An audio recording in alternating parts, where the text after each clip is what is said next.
morning to everybody. Thanks again for coming out this morning. As Julian mentioned, I'm going to talk about gamification in a more general way than some of our other speakers, Cathy and Scott, this morning. What I want to talk with you about is what is gamification? What are its origins? We're going to talk about some game mechanics.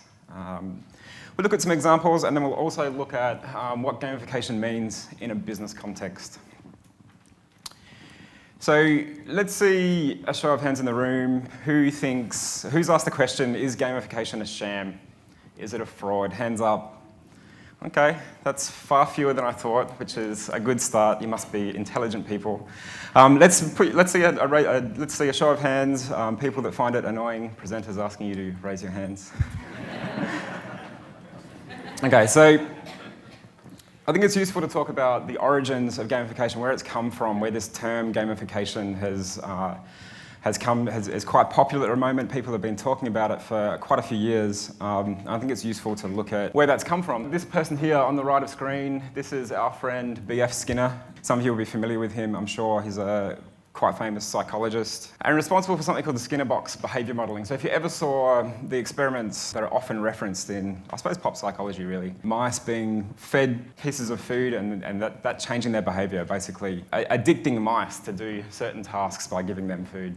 We can refer to this as a variable ratio reward, and this is something that's exploited in gambling, probably mostly so. Things like pokies, games at the casino and so on, that have this way of addicting people to the game because of promise of a reward that will come at some point. It's not a fixed reward, it's something that may or may not happen, and that creates the lure for people to engage with whatever the game is so they can win that reward. And we can describe this as inciting behaviour change through game mechanics. So this variable ratio reward is a way of influencing people's own behaviour, for better or for worse. So in the case for gambling, I think we're all familiar with the number of social issues that come with gambling. And I guess that's a case of exploitation of game mechanics, or some of the psychology that B.F. Skinner explored. I think it's probably fair to say we're all much more interested in how we can use those techniques and that knowledge in a business context for good. When we look at the variable ratio rewards or game mechanics, we can talk about the feedback loop to really probably oversimplify it a little bit. What we're looking at here is a positive feedback loop. This is the process that someone might go through. An action occurs, some reaction happens to that, and because of that reaction, behaviour is modified. And we can talk about that as a positive loop. So an example of that from video games might look something like this. Kill players, earn points, and you power up. And when you get that power up, that's the modifier. That's what changes your behaviour. That's what makes you want to kill more players and reach the next level and earn more points and get the next power up. Quite a simple example of how that works. There are also negative loops, which might look like this. So this is a loop of behaviour modification that decreases an activity. In the previous one, we saw that something happens, something positive happens, and therefore the person wants to repeat that. In this second loop, what we're seeing is the modifier causing the person who's engaging with this to reduce what it is that they're doing. These are less popular. I think we're more interested in positive feedback loops. If we think for a minute about where gamification's at and what we think the future of this looks like, I find it useful to turn to Gartner and see what their opinions are on various technologies. People will no doubt be familiar with the hype cycle. I guess some of these things are buzzwords in industry and others are more normalised. The Gartner hype cycle, for those that aren't familiar with it, has a few different phases to it. So it tries to map out which technologies are approaching this peak of inflated expectations, followed by a trough of disillusionment, where people are finding that those things that had so much promise maybe a year or two earlier, in fact, aren't that useful or aren't that helpful in their businesses. And moving on from there, there's the slope of enlightenment and eventually the plateau of productivity, where these types of techniques and technologies become part of business as usual, I suppose. Gartner, in this case, you can see the yellow circle. They're saying that gamification is approaching the peak of inflated expectations. Perhaps we've moved on from there a little bit. This is a few years old now. Perhaps some of you have experienced gamification and have seen it to be in the trough of disillusionment, and perhaps you're asking why that's the case. What caused it to not work? Or maybe you've seen examples with your competitors as well. So we want to think about what is it that can help gamification to be applied in a successful way. And I think to do that, we can look at a few different game mechanics, a few different techniques that you could use to apply some of this theory into practice. There's 4 that I want to talk about, and we're going to walk through a few examples of each. So one game mechanic is the quest. Another is this idea of performance as a mechanic. Fixed rewards, which we've talked about a little bit, and those are essentially loyalty programs, and something called the fun theory, which we're going to explore in a minute. So moving on to quests, this is Christopher Columbus making his landing in the West Indies, I believe, this image. Quite excited to have the opportunity to use the term conquistador in a presentation. I'm pretty thrilled about that.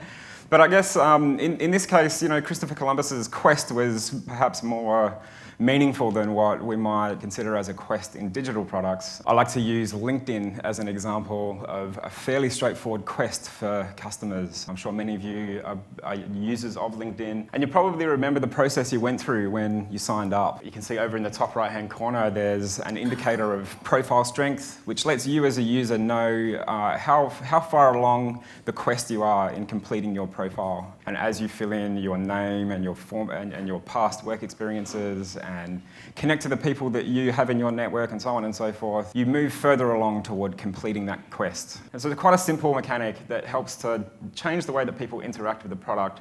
The end goal is that the user has completed their profile, which benefits them, and of course it also benefits the business goals of LinkedIn, which is to collect that information and to be able to use it in meaningful ways. Another example of that, some people might be familiar with Code Academy, which is a website that helps to teach people how to use web technologies, languages and so on. And they've got a similar approach, mapping out various quests for users to complete and showing completion of those as a main interface element for their design. We can talk about performance as well as a game mechanic, as a way of motivating people to do things with your brand or to take action or to engage with your products. I think a good example of this is Strava. Some people I'm sure are familiar with this, a service that helps people track the way that they're training, for cyclists and runners mostly. I'd encourage you to check it out. I'm not going to talk about it in too much detail because I think we have more compelling examples. My own experience with using Strava is that it has significantly changed the way that I exercise. Essentially, I'm in competition with myself and with my peers. Since I started using Strava, my behaviour's changed. I think it's quite interesting. But I think fixed rewards are quite interesting, and probably we see these more than some of the other game mechanics in industry. And we can think of these as loyalty programs. I'll make the assumption, I won't make you raise your hands again, but I'll make the assumption that many of you are part of probably an airline loyalty program. I know that I am, and I know that this has, I think, quite dramatically changed my behaviour in this regard. I've become obsessed with the loyalty program. I am obsessed with getting to the next tier. It could be coming up in a few months' time. And I have to say that I'm embarrassed about the number of times that I check where I'm at. I probably check it nearly as much as email, I would say. I really am obsessed by the loyalty program. I'm lured by the chase of reaching the next tier. I can tell you, and many of you probably know, that the benefits, the rewards that you get for reaching the next tier are not that good. They're not that compelling. The small foods that you get to eat in the airline lounge are not really, I don't think, enough to motivate this kind of behaviour change, yet I'm still lured by getting to that next level and reaching that platinum stage. I can also say that reaching platinum status on discount economy is probably not the best way to go. So I recommend trying a different strategy. Probably the most significant way this has changed my behaviour is the way that I manage, or the way that our family manages cash. So because of the loyalty program and the opportunity to earn points from using credit cards, we've entirely changed the way that we use money, moving from predominantly using cash for everyday transactions to doing everything on the card. And the single reason that decision was made in our family was in order to earn the points. Which I think is quite remarkable, because financial management, cash management are quite personal topics. They're not things that typically would change on a whim, yet for us, we changed so that we could earn the points. I think it's a good example of the power of simple gamification to incite behaviour change.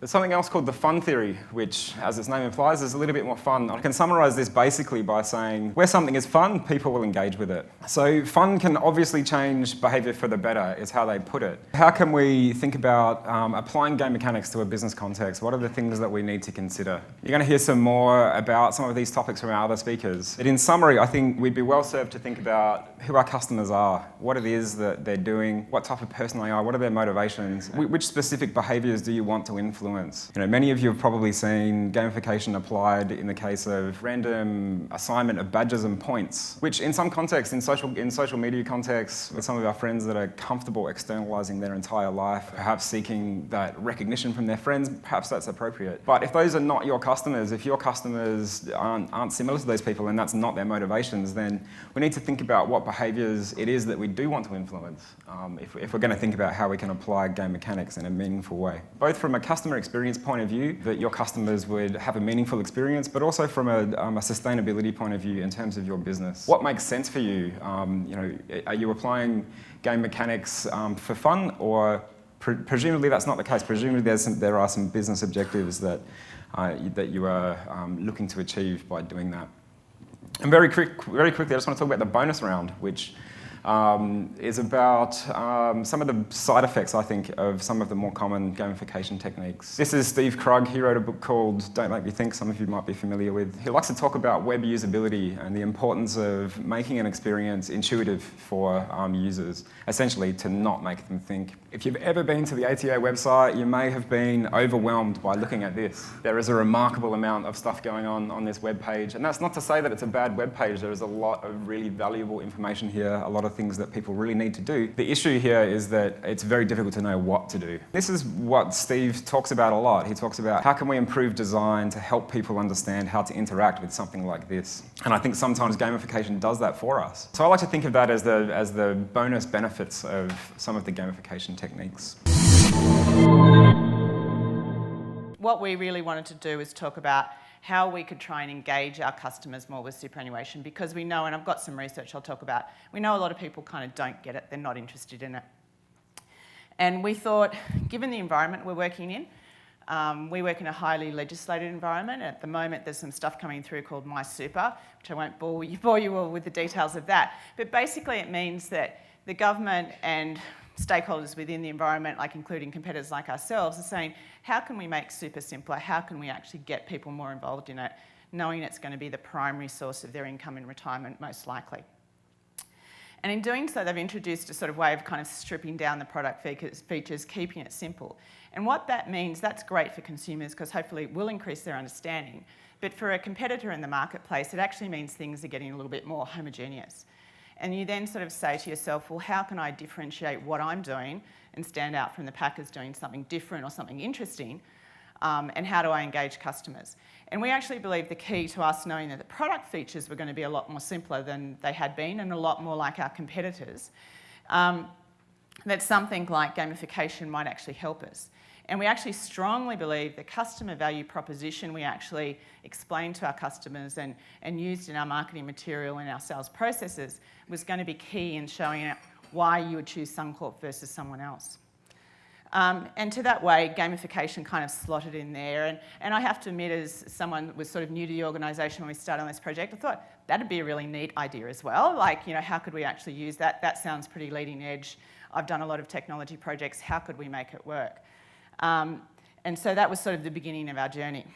But the main goal was to really build the superannuation product, build something that was a compelling offer for our customers, build something that we thought would stand out from the pack as well, take advantage of the legislation rather than have it kind of wash over us as we sometimes do, and to actually take advantage of our broader Suncorp group. I work in the life business, and obviously we have a bank and other insurance companies within the group. So it's to then say, how could we actually leverage our banking customers, say as a first example, to talk to them about superannuation, knowing that a lot of consumers think, I have a financial institution, they should offer me superannuation as well. We've seen a lot of our competitors do it. We wanted to enter that space as well.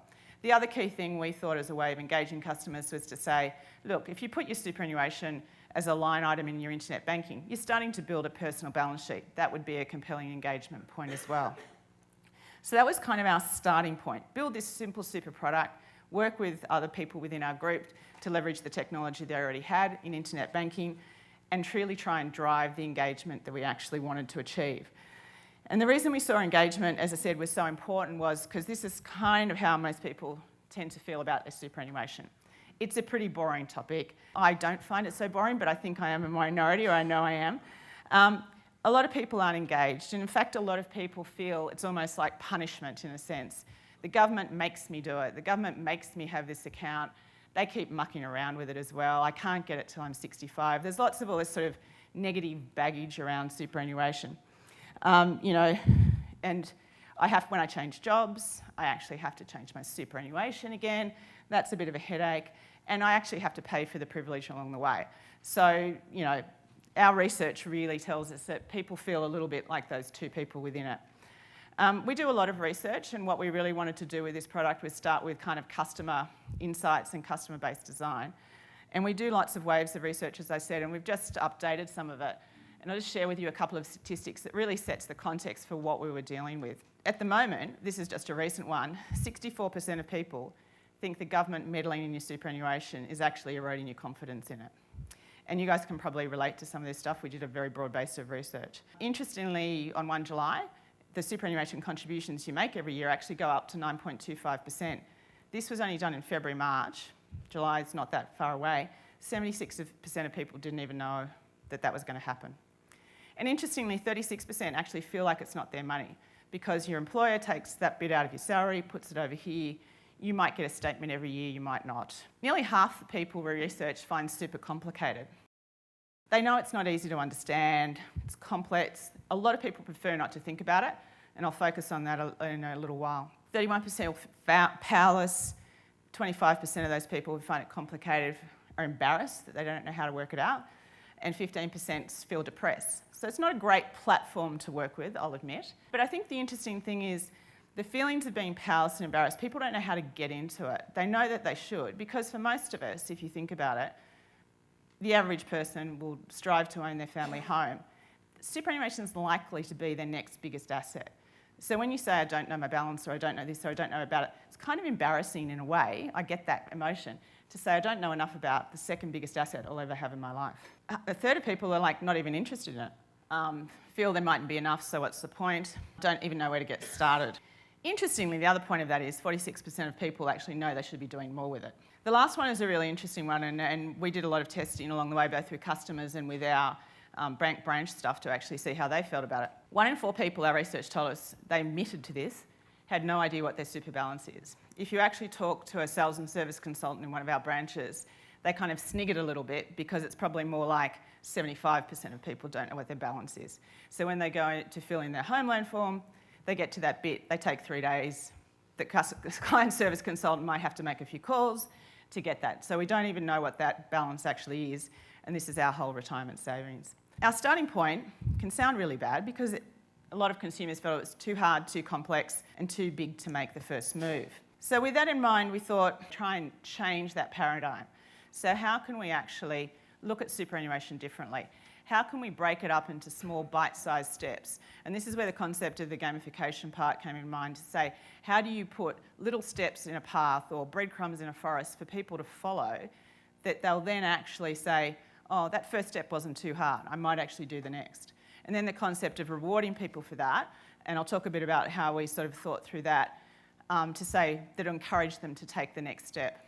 And that was really what we were trying to achieve in doing this. And to what Johnny sort of said, you can do it because it's a fun thing to do, but for us, and particularly when you're dealing with people's money, it had to have a purpose. And it was really about saying superannuation doesn't have to be as complex as we all feel it is. We're going to give you a roadmap to break it down into small steps, to give you some incentives to take the next step. So by the time you've finished a small sort of path of steps, you're all sorted, you don't have to worry about it further. And we've kind of made it easier and hopefully a little bit of fun along the way. Enter gamification. We took the research that we had, we developed a really strong customer value proposition prior to starting this journey. And what we really focused on then is sort of saying, let's link it back to the home loan and let's link it back to what things that people understand, particularly if they're coming in as a banking customer, and say, think about your superannuation like your home loan. Even if you don't have a home loan, you kind of understand how a mortgage works. You kind of understand that you need to maintain a house to improve the value of your asset. So let's look at superannuation like building the house. In that sense that you might start with a basic house, you take a few steps, you build onto that house and you build on and you build on, which then again led to the gaming kind of ideas with it. We also then looked at the research and sort of said, well, what type of people are actually trying to do this? We kind of thought about our customers in 4 ways, or 4 personas we developed. One of them is someone who probably has it a bit sorted out, His name was Diligent Peter in our sort of persona set. And Diligent Pete's the kind of guy, often, I've worked in superannuation for a very long time, often they're engineers or school teachers and they can get the micro details sorted out. They'll be querying your unit price calculations for you. They're all over it like a rash. Often they would have actually seen a financial advisor and they're probably not who we're worrying about with this. The other three personas, one was Disengaged Dora. Disengaged Dora really is the type of person that gets her superannuation statement every year. It sits in an envelope, looks nice, she knows what it is, probably, maybe not, sits on the shelf for a while, thinks about opening the envelope for a good while, might move it from the shelf to the pre-filing cabinet stage, which is probably in an office or spare bedroom, may not even open the envelope. So this is the one big interaction that super fund actually has with this customer. And we found a lot of our customers don't even open the envelope, they put it straight in the filing cabinet. Then the third one was Suspicious Susan. She's kind of like, you're all out to get me kind of thing. I don't necessarily want to engage with you because I'm suspicious about what your motivations are. And the last was Anxious Andy. Anxious Andy knows he needs to do more but doesn't know where to start. He's the guy that can't find the path in. So with these sort of personality types in mind, we thought, how can we actually use gamification, use the product that we know we want to build and deliver, use the distribution channels and mechanisms that we actually had to create something that we thought was going to be different. So in that sense, our real goal was to break superannuation and the whole process into a series of small steps, reward people for their efforts along the way. To be honest with you, we began with a very elaborate and complex game of multi-levels and quests and lots of different things because we had all great ideas and we had Thoughtworks working with us along the way and doing this, and they were very integral in the process. 2 points to that. One was it can get very expensive, so being really practical about it, you have to kind of be realistic about what you're trying to achieve and what value it's going to add. And the second thing is we did a lot of customer testing along the way. Every 2 weeks, we actually had, once we'd started getting to a stage that was evolved enough, we had 4 people come in every 2 weeks to look at what we'd built. And we took their feedback and we built more and more on from that. And I was speaking to someone who works in our team before who worked on the project and he sort of said, every 2 weeks I went in, it was a bit different. And I was like, that was really off the back of the customer feedback. And 2 of those people were customers, 2 non-customers, all within our target market. And what they told us really shaped how our game ended up being. And I can't stress enough, you've really got to start with your customer in mind. You can have the great and the best idea about what you want to do, but if your customer can't comprehend and understand it, not only as a game, but also within your category, that was a really important thing for us. In superannuation, people could grasp the game that we ended up with, but if it was too elaborate, they kind of went, what's that got to do with my money? That it brought out more questions than answers for them. So that was kind of our next integral step. It really shaped the way we did things. This is how we started, and this was an early sort of mocked up prototype, and we really started our internal and external testing journey with things like this. And to actually build something that was quite tangible so people could respond to it properly, not just explaining it in words or not just showing a few mood boards. And later prototypes actually people interacted with as if it was a real website. As I said, we started off with multi-layers and lots of rewards, and to be honest with you, people didn't get it. It was too complex. You've got to acknowledge the fact if your customers don't get it, don't keep flogging it. Move on, learn and move on the whole time. We tried a few different ways in a sense, and going to the point Johnny raised, this was our one that had all the badges. There was badges all across the top. You could do lots of things. You were still earning points. There was activities in there, and we wanted people to do the activities. That was really the key point. And the activities we wanted them to do weren't that hard really, but people kind of couldn't conceptualise them before we started this, in the sense that when you open a super account, put all your other super accounts in here. Most Australians have 3. Tell your employer this is the one where you want your money to go. A lot of super accounts have insurance, or even if they don't, if something should happen to you and you pass away, we need to know who you want the money to go to, because it actually doesn't form part of your estate.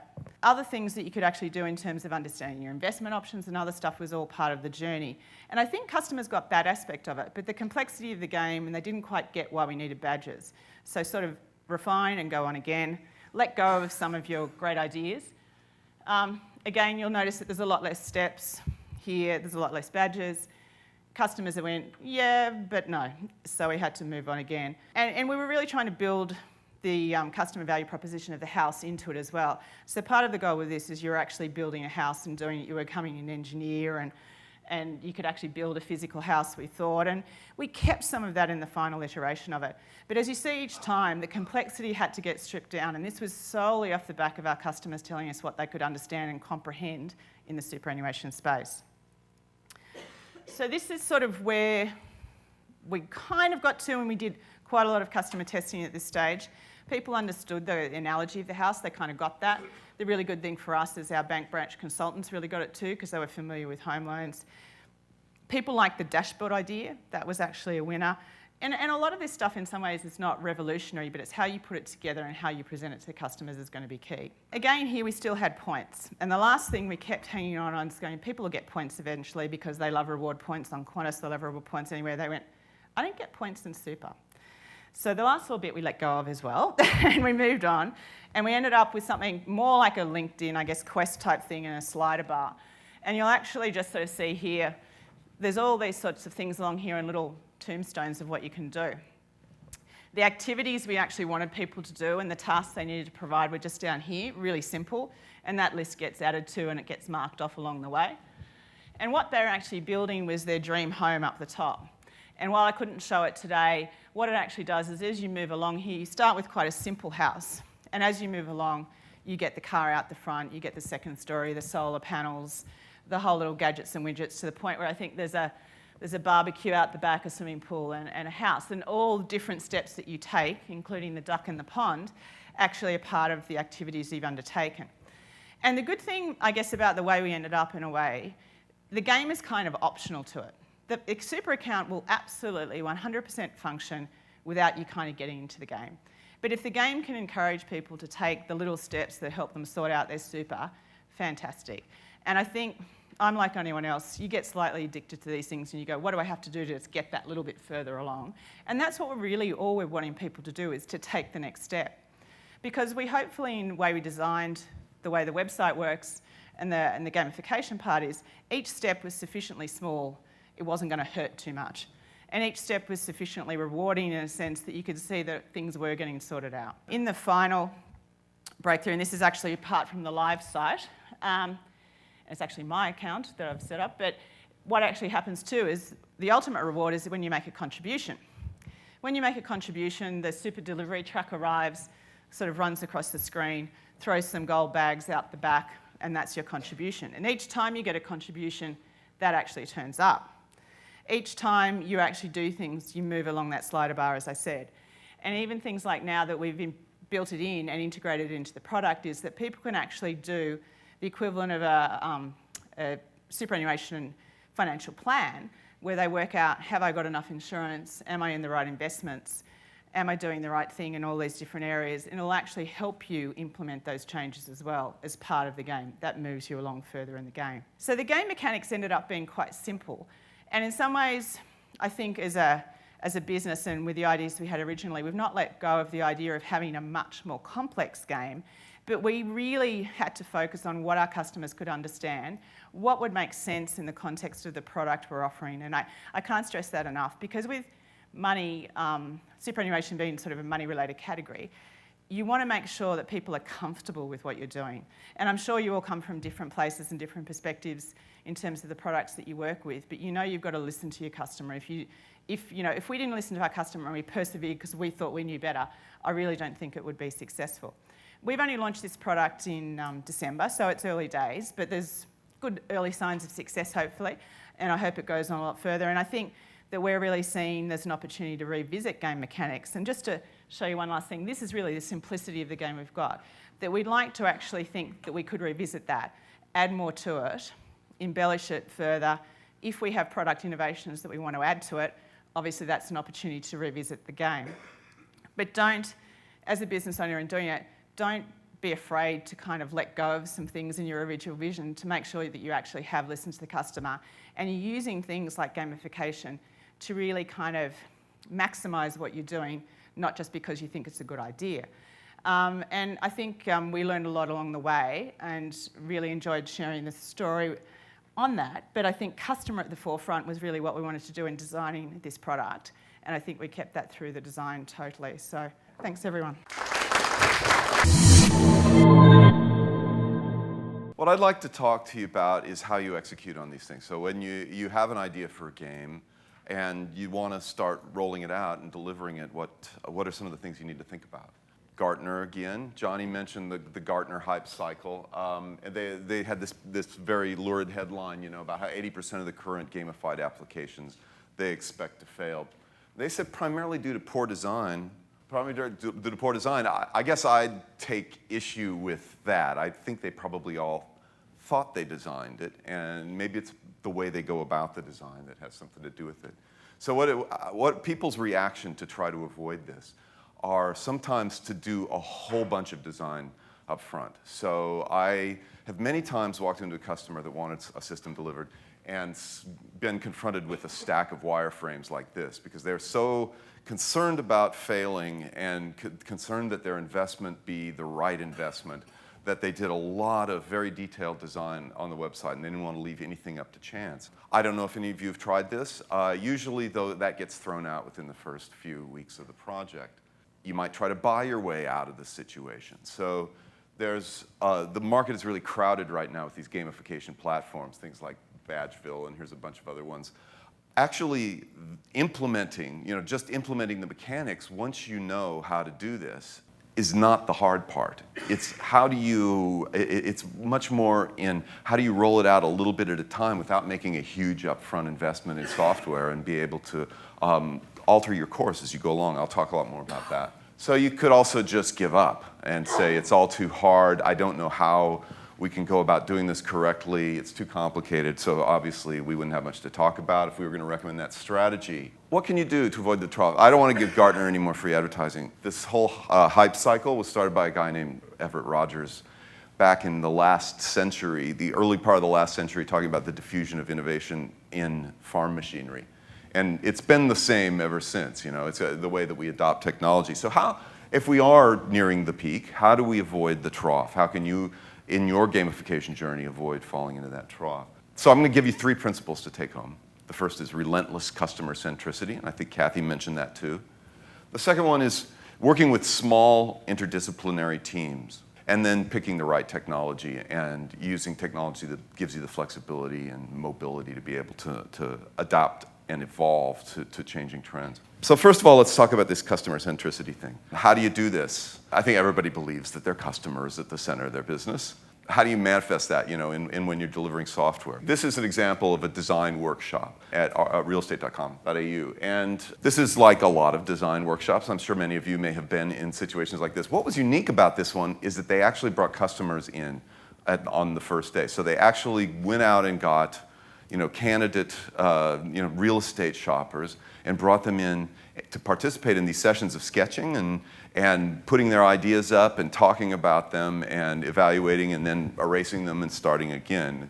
That's bringing in the customer from the very start, and what you get is something like this. It's not a stack of wireframes, it's some loose sketches to start the development with so you can start to flesh out the ideas and get feedback. Many of you may think of user testing as a big, expensive operation. You may think of it as you need a lab, you need to hire out a lab, you need to hire a marketing agency to bring you a focus group.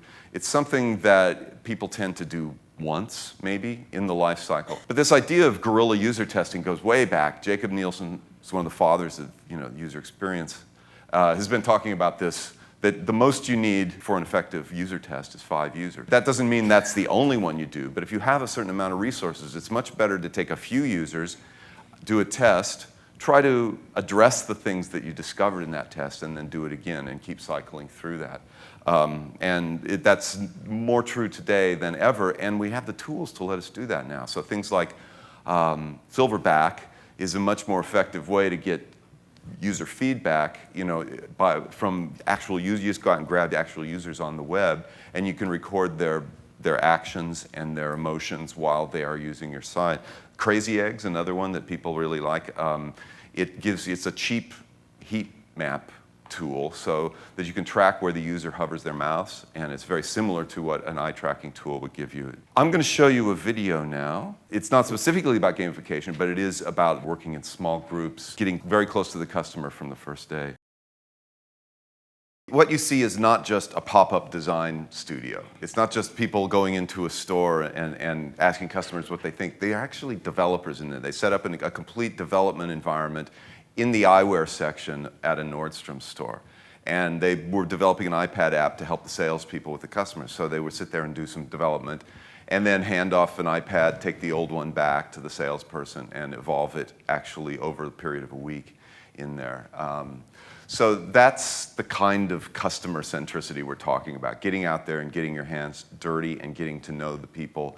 Actually, the end, that leads into my next thing, which is getting the entire team out there. Interdisciplinary teams, this is a term coined by Tim Brown from IDEO. So this is different from a multidisciplinary team or a cross-functional team. This is teams of people who have overlapping skill sets and are interested in learning each other's craft. Have developers and designers, but have people who are developers that have a good design sense, have designers that are passionate about technology, and have those people sharing the work that's to be done on the team, not just playing out their particular role on things. If you look at the way Facebook organizes their teams, every feature on Facebook is developed by a small team like this. And every team includes at least a full-time researcher. So there's at least one designer on those teams, and then also a designer, somebody who's more visual design. And then they add engineers on top of that, and maybe they'll have a project manager. So I think that's the way that they structure those teams, and the fact that they do. I mean, I see a lot of organizations that have one designer for an entire corporation, you know, with hundreds of IT employees. So this is a very different way of working. It's a very different relationship between marketing and the business and IT than we're used to. You know, we no longer, you know, if you think of the geeks down in the engine room, Scotty, beam me up, Scotty, you know, and you know, Captain Kirk's up there telling people what to do. That model is no longer really effective, and it's not going to help you. It's certainly not going to help you be successful with innovation like using gamification. And what I like to tell people is to stop writing software. I think we're way too obsessed. And this is challenging for Thoughtworks because we love writing software. But the software you produce is not the outcome. The outcome that you're getting is learning. That team should be learning about the customer, it's learning about the business, and it's taking what it learns and putting it back into the product. And if you look at your outcome is, this is what we learned about our customer, and this is what we learned about how to reach our customer, then you're going to be much more successful than we need to crank out a bunch of lines of code. How do you become this learning organization? You know, how do you adopt learning? This isn't a good model for throughput. Like, if you know what you want to build, then you've seen this from Thoughtworks and others many times. You know, small teams working together, fast feedback, you have a backlog of requirements, you churn through them, you estimate the velocity of your team, and use real, actual, verified completion, you know, as a measure of your progress. But what happens when you don't know what you want to build, you know, when you don't actually know what the right thing is to build? You still need that core, right? You still need this core sort of production team that's going to crank out the software and provide short feedback. But you need to take more of a scientific development approach. Get some real quantitative evidence back about the effectiveness of our ideas. So the other thing is that, and I'll get to in a second, is addressing the multi-channel problem. So all of these gamifications require feedback along many different channels. Get this quantifiable information back to help you make more decisions, change directions if necessary, and feed all that back into the ideation stage to rethink what your initial idea, which probably sucked. I know mine do. So it takes some time to refine those. I think Cathy found that in the Suncorp example. You know, they were good ideas. They knew they knew the outcome they wanted to achieve, but their initial ideas had to be validated by the customer. Finally, let me talk about some technology stuff. So this is what I'm going to get a bit more geeky now. So there are a number of technical challenges, and these are not unique to gamification necessarily, but one of the things is the idea of multiple devices. I think a lot of the examples we're seeing involve many different devices and also many different channels. So you want to have that experience not be just an experience with an application, but an experience with the entire organization. I think in Suncorp's case, it's, you know, the online experience plus the retail experience, that, you know, having the super in the bank. Getting fast feedback can be sometimes a challenge. You know, how do you get things out there in production? We like to talk about the shattered future. More and more, we're moving into this era where we interact with devices all around us. We no longer have control of every single device. Currently, we think of building apps, and that's an important thing, how do you build mobile apps? But There are lots and lots of dumb devices out there that are actually going to enable us to interact more naturally with the computer. So we need to go from this idea of a single device over a single channel over which we have control to a more ambient, ubiquitous, natural interaction with the application. The application no longer runs on a computer or on a smartphone. The application runs in the environment. The experience is how you experience the environment and the relationship to the business. This is an example. Has anybody seen these guys, Rewardle? It's a Melbourne startup. So this is the ancient form of gamification, right? Reward cards. If you think about a reward, coffee card is like the oldest form of authorization, authentication. I have something, my card. The merchant has something, their stamp. You get together, he stamps it, and you know you've actually bought that coffee, and it moves on. People have been rather unsuccessful moving this into a computer environment, into a mobile environment. And the reason is that you have to hand out a unique identifier to each person. How do you hand out that card to people while you're keeping it on your phone? And so what they came up with is an interesting solution, where the user has a device that has a unique QR code on it. The merchant has a device that's able to scan that QR code, and they also have these physical cards in the store. So there's a number of different channels here, and you can go on the web and and look at your rewards and things too. So there's several devices. There's a physical object. So that's what I mean. That's the kind of like environmental ambient interaction I'm talking about. There's also a good lesson in pivoting, because this didn't work. When they actually rolled it out, it was far too complicated to explain to people. And I actually went around and talked to a bunch of the merchants that I had seen using it and what their experiences were. And they said, it's just that, the devices, the battery runs down. I have to explain every time to people. It's not, I wouldn't try to replace something that works so well as a coffee card with a technical solution, And but that's something they had to learn. And they've now changed the way their system works, and they're adapting.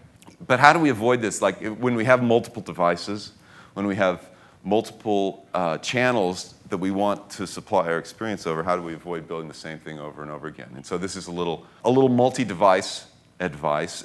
Typically, in an application that runs on a device, you have what the user sees, the presentation part that runs on the device, and then you have the rest. And it's really, most of your development is going to be in that stuff you don't see. So one of the keys of reducing the amount of duplication in building across multiple devices is to move as much as possible down below the surface of the water. So we want to kind of separate those. And then we want to break what's down there. Most corporate information systems are monoliths. And we are in the process, I believe there's a revolution going on in the way that we present data and functionality to the outside world from enterprises. We need to break that up into smaller services that can be composed in novel ways. We've talked about SOA for a long time, but we're only now getting the technology that allows us to do this in a really flexible, malleable way. So, gamification's been around a long time. My mother used to collect. I'm old. Used to collect green stamps. We get stamps, and I don't know if there's any other Americans here, but that was a huge thing. And a lot of my clothes as a kid were bought, by turning in green stamps. And so it's nothing. Gamification is nothing new. But what we're really talking about here is this combination of forces that's at work in the technology world today. There's a number of trends, multiple devices, the cloud, data and customer insights, and social networks that are all coming together. They're feeding back and amplifying each other, these trends. And gamification is really only a part of this. And gamification, as in the context we're talking about it, is enabled by all of this. And so the challenge is, how do we take advantage of these trends? And how do we get the feedback we need? So we've talked a lot about continuous delivery as a way to get that feedback. So you want to take a small step, look around, find out if your ideas were correct, and then measure the results, and then feed that back to your ideation phase. You need to do continuous delivery. And we talk a lot about continuous delivery in the web space, right? We compile our code, we run our tests, we deploy it to production, all automatically, and we get a nice web page. And every time we can do this automatically, the user has a slightly different experience at the other end. But when we're talking about devices, whether they're smartphones or dumb devices that don't actually have a good, a very useful user interface, we all of a sudden have this intermediary. In the case of smartphones, there's an app store. So we've plunked this app store down in the middle of our continuous delivery process. So how do we get that feedback? This is a challenge for people. I meet a lot of people that are asking this question. If we're going to deploy things to a device, how are we going to get that quick customer feedback? Well, there's a couple of approaches. I'll just give you a couple of tips. Testing, first of all, testing on the device is important. So we still want to do tests. We don't want to abandon the testing. So doing as much testing as you can in the development phase before it goes to the App Store is important. There's also a number of tools like Test Flight and Hockey app that create an app store internally. So you can apply this concept of guerrilla user testing to your employees or close customers so that you can deploy a beta version of the application to those people before it goes live. And you can get feedback, and they collect crash reports and statistics on usage and things like that. So the people are finding this very useful. I just want to summarize, again, my 3 main points. Gamification is nice to have, sounds great, but how do you deliver it and evolve once you have an application, once you have a game? How do you evolve it to accommodate the number of devices and channels that are rapidly coming down the pike? Focus relentlessly on the customer and maintain that customer centricity from the very beginning to the very end. Learn as you go. Be prepared to fail. This is the hardest thing for corporate IT to do, is fail and to admit failure and to throw stuff away. But in this case, sometimes you're going to have to do rework for the greater good of the throughput in the organization. And use the right technology. Don't throw away all the things we already know about how to deliver software. Just adapt them to this kind of environment. Thank you.